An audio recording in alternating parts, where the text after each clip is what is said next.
Right, to the interesting part, the damper curves. I've done 3 tests beforehand. The reservoir can I've left in its middle position. We're just testing what the shaft adjuster does. So the blue line is on full stiff.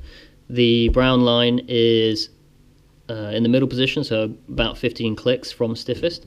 And the pink line is on the softest setting. So as you can see, you get a huge range of adjustment on the rebound damping. You can go from pretty soft to really stiff. On the bump curve, you don't have that much, and that's just because the shims have been set up quite soft. So there's not generating a lot of force in the first place, but which means you're not going to get a lot of adjustment range on it. But the rebounds are quite stiff. So when you're adjusting it, and what you're feeling on the road is basically this portion here. This sort of slow speed section.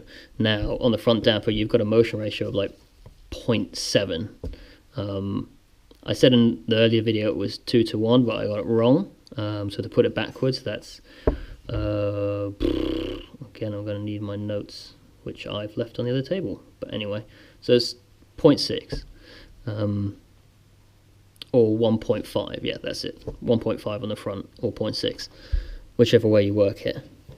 So if you've got, say, 100 mil of 100 mil per second wheel travel velocity, you're going to have to knock it down to 60 millimeters per second at the damper. So what you'll really be feeling is sort of this sort of range here.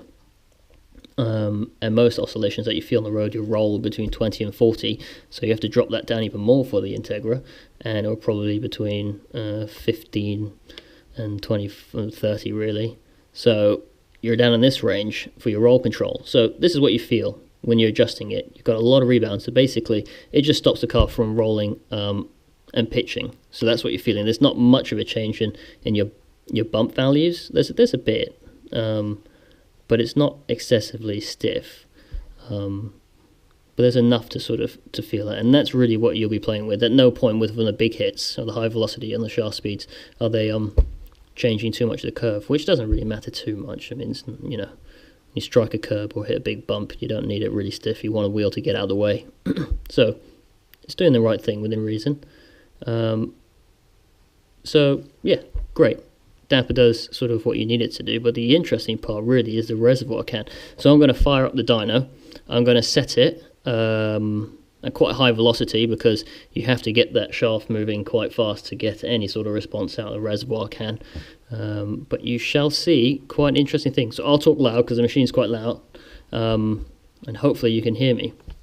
So I'll fire it up, and a black line will appear on the graph, and that will be the live trace, and you'll be able to see exactly what the adjuster on the reservoir can does, and I think you'd be pretty surprised. I'll count out the clicks as I'm doing it. So I'm position 15 at the moment, so right in the middle of the range, and then you'll see how much adjustment you get as you stiffen up the reservoir can.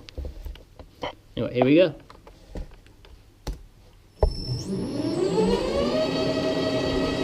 Right, so this black line here is the live trace. Now if I start playing with the reservoir can, it's technically only meant to affect the bump curve, which it does, but you'll see how much it affects it. So I'll count out the clicks. So we're starting on 15, and we're getting stiffer. 14, 13, 12, 11, 10, 9, 8, 7, 6, 5. Now I'm 5 clicks off stiffest, and it's done bugger all. So you might be pretty disappointed if you own one of these, because that needle in there has just provided you absolutely bugger all change. So 5, 4, 3, 2, has moved a little bit, but still not doing much in terms of the high speed bump damping. And this is 1 click off stiffest. That's it. Now if I go to full stiff and close it off, you'll see what really happens. You get a shit ton of hysteresis, and it goes really stiff because I'm closing off the needle, and you're running on just a shim stack, so which is really stiff. So basically, it's practically pointless. If I wind out to full soft,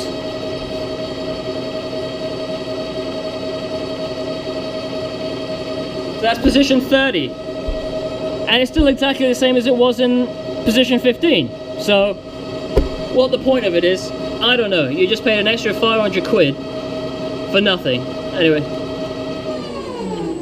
I'll turn the machine off, and hopefully that was enlightening to see exactly what you're doing with a reservoir can and what the benefits of it is. I don't technically know what they sell it on, you know. I think maybe it's meant to be bump damping only, or high speed bump damping, I don't know. But anyway, but as you can see, it does next to nothing until you pretty much close it off.